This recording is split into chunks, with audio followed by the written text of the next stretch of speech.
Okay, this is the next video in the series for Project Bone Stock, building a basic derby car, perfect for the beginner. And we're going to be going over wiring this car. First, we're going to be starting with the distributor and starter. Now, as I said earlier, when you're stripping wires and cutting wires in the car, make sure you don't cut the one that's going from the bottom of the distributor up to the distributor cap, or you'll be replacing all that. You can see this short pigtail I left here. I'm not going to use this, I just left it in place in case I want to quickly wire something up to make it run. I'll just be taking that out and replacing it with a regular spade connector.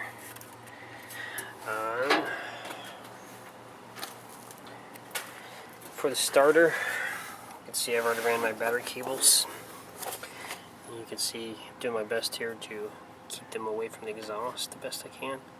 Maybe should have maybe ran that under the brake line, but then or fuel line. But then again, it might have pinched it. What it's rubbing down there is a heat shield that's just really oily. I've already started with the starter wire. I left the starter wire on there, which I guess that might not be a smart idea. It didn't look too bad, but typically you want to run all new wire. Since I'm using new wire, you don't want this wire to be the problem why it wouldn't restart. So hopefully this will not take me out of the derby. But anyways, then going to the firewall, you can run it under, but since this had a louver in it, I just bent it up using old rotten fuel hose. Save all the rotten fuel hose and vacuum lines that you don't need for a while, until you know you don't need them. But make sure that wire don't pinch into the control arm would be nice too. And a really piece of thick heat shrink was used here, so it doesn't go through and hit the battery cables. I always like to run the negative right to the engine itself, the engine block, especially this motor. It's running stock rubber mounts. On the outlaw car back there, that's all solid, it don't matter, the whole car is a ground, but even then I still run the ground directly to the engine. So most problems are caused by your ground on your car, why it won't start or seems to be weak. Now let's go into the car, I'll give you an idea what's going on.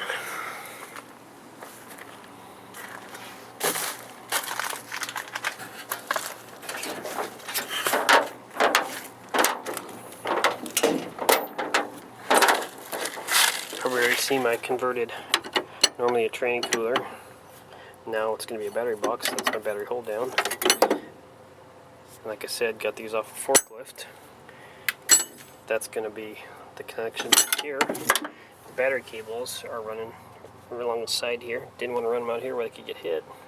So they will. This will go into. These will connect to the battery. Like I said, this already had a shifter mount on it. I like to do this setup as opposed to up there, since, hey, there's no dashboard on this car anyways. But anyways, this is actually, I use this as a handle a lot of times.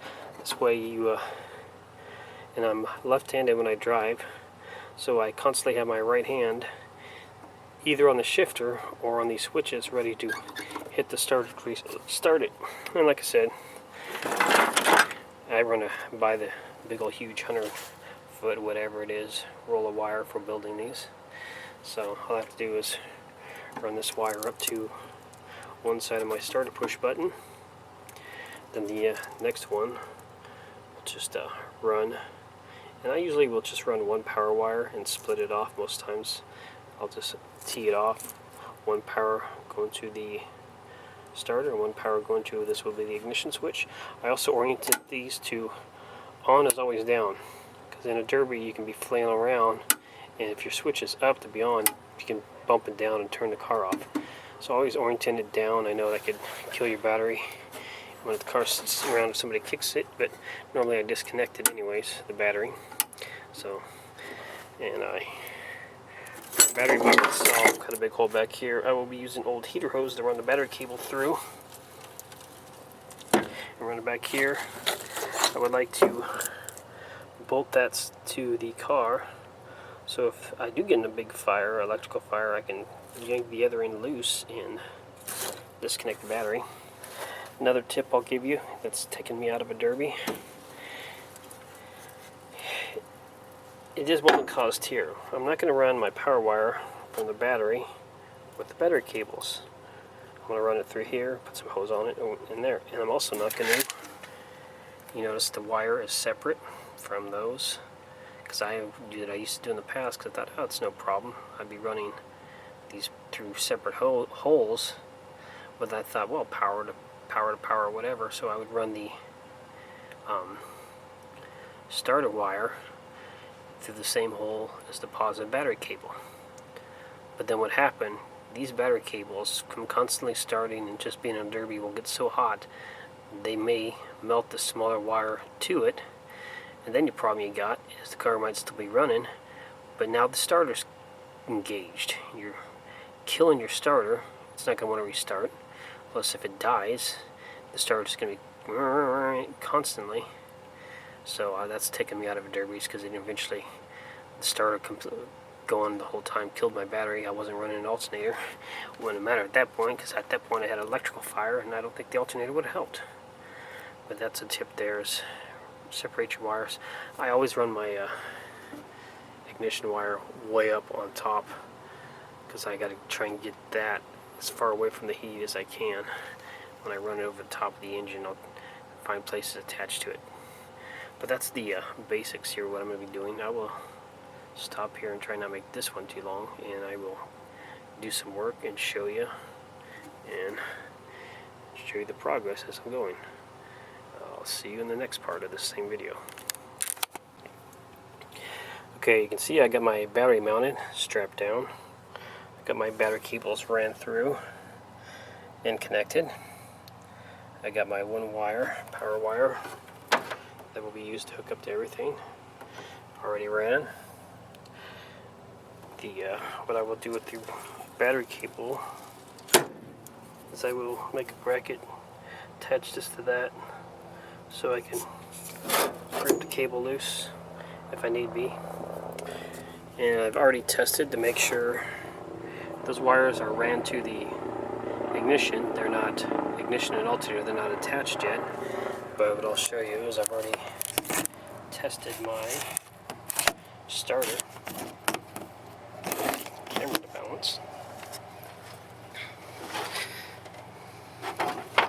This being the wire to the starter, and this being the power wire. If I touch the two, something should happen.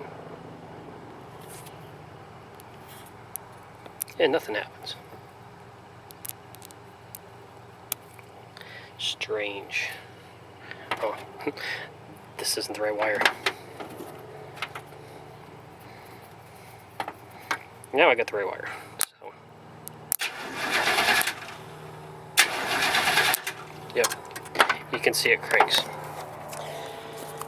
What will be next is I'll have to solder, splice some wires, and do this power wire, because power wire is going to do two things. It's going to go to the switches here. I'll need two leads coming off that to go to the switches, and a third lead going off to go to the alternator to charge the battery or charge the system. I will hot wire this alternator and show you how to do that, kind of the one wire alternator trick, but it will always have a hot field unless you put a switch in it. So I will find a place somewhere I can reach a switch and put a switch in between it and the alternator. You might be wondering why I don't just use the same switch as ignition. Well, it would work for starting the car, but when you flip the switch to turn the car off, since the alternator is now charged, it would go bypass everything and go directly back to the distributor and never shut off. You could put a diode and do stuff like that, but the easiest thing is just to find a cheap switch and throw it up there. You just gotta remember to turn it off every night so you don't kill your battery. So that's it. I will be doing that next here, and this video will continue on, and you can see, and hopefully by then I will be closer to actually starting this car again. Okay, I'm going to go over the last bit here. The wiring is finished. Got the wire to the distributor ran. Pull up a little wire out there. It's a little tight. wire to the distributor, power wire to the distributor, power wire to the alternator, the big terminal in the back, and then I got a wire that comes off there, runs to the field right there. Now there's a switch in line of this wire. I'll show you that in a moment. So, because otherwise, wired like this directly to your battery, it will kill your battery because it keeps the field live in the alternator the whole time, or something like that. But anyways, but I know it will kill the battery. So let's go on the inside of the car and go over that.